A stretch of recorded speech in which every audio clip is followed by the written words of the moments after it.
Okay guys, ayan nakabili ako ng 2 pirasong octopus. Akala ko malalaki 'to, pero ito guys 'no, pinakulang ko saglit, ayan na. Maliliit na siya. So okay, first time kong bumili ng ganitong, lulutuin. So tara samahan niyo ko. So ayan na nga, pinakulaan natin 'to siya 'no, para madali na siyang hiwain. So okay, ito, hiwain muna natin siya ng, gusto nating kalalaking piraso ng octopus. Okay, baby octopus to guys. Baby kasi maliliit eh, no? So hiwain lang natin siya ng ganito kalang kaliliit. Mga 1 inch. Para naman syempre, madaling kainin. So actually, yung ganitong octopus, luto na to. Pero dahil sa nabili ko lang siya sa palengke, hindi naman siya yung fresh harvest, so kailangan nating lutuin na maayos, no, para safe, maiwasan natin yung sakit ng tiyan. Mahirap na magbaka sakali sa hirap ng panahon ngayon, din ma-hospital ka pa, 'di ba? So kailangan luto talaga yung kinakain natin. So ayan guys, ganyan lang. Kaliliit. So, Bicol recipe, Bicolanos cooking to guys, kaya Bicol recipe ang ating gagamitin. So, pag sinabing Bicol, syempre, may gata yan. May gata talaga, no? Okay, so ayan, pinabilis ko na. So, ayan na yung 2 pirasong octopus, no? Or pusit. Okay, pusit octopus, isa lang lahi niyan. So, ayan na. Then, magpainit tayo ng kawali. Then, maglagay tayo ng kaunti lang na mantika. Pero uunahin natin yung gulay na sasahog natin. So, ayan, padaanin natin ito sa mantika ng bahagya naman para hindi siya yung labsak once na naluto na natin yung ating gulay. So, ayan. So, once na nagbago na yung gulay nito, pwede na yan. Hahanguin na natin. So, ganun lang. Hindi naman yung kailangan lutong-luto. Okay. So, ito okay na to guys. So, ayan, hanguin ko na. Okay, so dito na rin tayo magluluto nung lulutuin natin. So, ayan, kaunting luya, tinatad ko siya ng pino, guys, para iwas lansa sa ating pusit or baby octopus. Ayan, bawang. 2 butil ng bawang yan, tinatad ko ng pino. Then, ilagay na rin natin yung sibuyas. Maglalagay ko ng siling pula, 2 piraso. Para may anghang. Siyempre, Bicolano tayo eh. Kailangan may anghang. Pero kung ayaw nyo ng maanghang, huwag nyo naglayan. So, siling green, nilagay ko na rin. Okay, so ayan na. Ilagay ko na yung pusit or octopus. Octopus or pugita to sa amin, guys. Sa Bicol, pugita. Okay, so lagyan natin ng konting paminta. Okay, halo-halo lang natin. Okay, maglalagay ako ng shaoxing wine. Pero kung wala naman kayo niyan, wag nyo nang lagyan. Ayan, gusto ko lang. Then, soy sauce, kaunting toyo. Okay, dahil yung octopus, habang niluluto nyo, lalong kumukunat. Okay guys, makunat na yan. Kaya ang gagawin natin dyan, so maghahantay ng tubig para mas mapalambot pa natin ng husto yung pusit. Okay, naluto naman natin ng husto, pero kailangan malambot. Okay, dahil yan kumunat na, no? Dahil medyo nag-overdue na yung pagluluto ko sa octopus. So, ayan, palambutin natin sa tubig. So, okay na guys, wala na yung sarsa niya. Kaunti na lang. So, maglalagay tayo ng kakanggata. Ay, hindi pala. Wala pala akong kakanggata. So, kukumama ang aking gagamitin. Kukumama, hindi ko alam kung kakanggata yan. Basta binili ko sa tindahan. Okay, pero hindi ko inubos para yung sakto lang. Dahil kaunti lang to naman.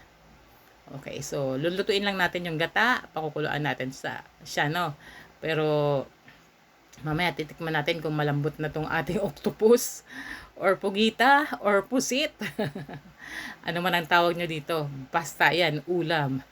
Okay, so kami mga Bicolano, laging ganito guys. Pag mga gatong ulam, may gata. Pero masarap din naman yung mga kahit wala ng gata, guys. Oyster sauce lang dyan, masarap na rin yan.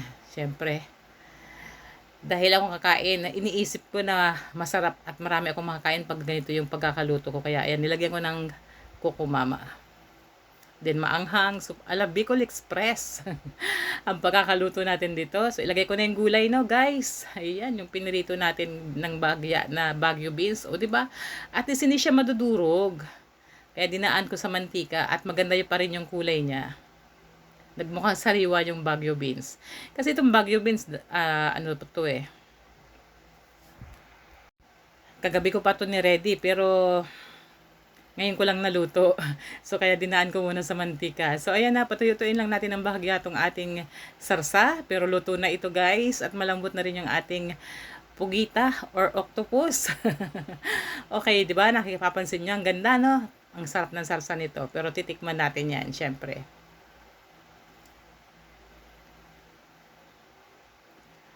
Okay, dahil okay na to, guys. So, ayan, kakain na tayo. Ayan, prepare na tayo ng ating kakainin. Pero yung aking kanin ay leftover lang yan kagabi. Dahil ako lang mag-isa. So, itong ulam na niluto ko, hahatiin ko to sa dalawa. So, ibibigay ko doon sa kabilang bahay. So, para sa aking partner. Okay guys, so yan, luto na. Okay guys, kumain tayo. So, ito yung leftover na rice kagabi. Dahil ako lang mag-isa. So, ito yung aking pagkain.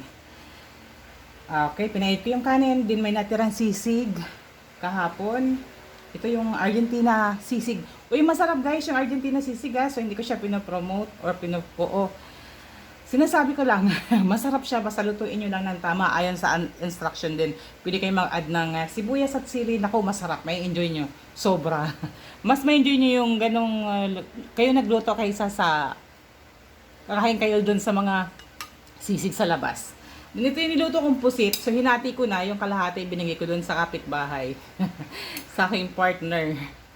Partner sa lahat ng bagay. So, ito. Hinati ko. Para parehas kami ng ulam, di ba? So, ayan. Tara na. Kain na tayo. Dahil yung octopus, sorry guys. First time ko magluto. Gusto ko lang kumain ito dahil ako lang naman mag-isa sa bahay. Dahil pagka nagluto ako nito na wala akong kasama ko yung anak ko, hindi sila kakain. So, di ba, sayang. So, ayan, niluto ko na dahil ako lang mag-isa. Octopus, akala ko, malambot siya. Yun pala, mali yung pagluto ko. Mabilis lang pala ang pagluto nito. Pero, dahil mabilis pagluto, ayokong kumain ng ganun. Dahil ito nabili natin sa palengke, ang dami ng dinaanan. So, marami nang dumapong kung ano-ano langaw, pinagbabaranan natin sa kanila na preserve na sa yelo. Then, dinisplay pa sa latagan. Kaya gusto ko lutong-luto. So, hinihan ko ng pakuluan ng matagal para safe, di ba? Kaysa dapat okay lang yung mabilis na lutuan, yung pagbago ng kulay, okay na, luto na, malambot na, masarap ng kainin. Basta, bagong huli. So, bago natin lutuin yung fresh harvest. So, dahil matagal sa labas, so, mas minarapat kong lutuin siya ng matagal. Halika na, kain na tayo. Ang sarap niya guys. Promise. Medyo madami tong kanin ko. Sayang kasi. So, hindi na ako nagsaing. Marami pang tira kagabi. Sarap.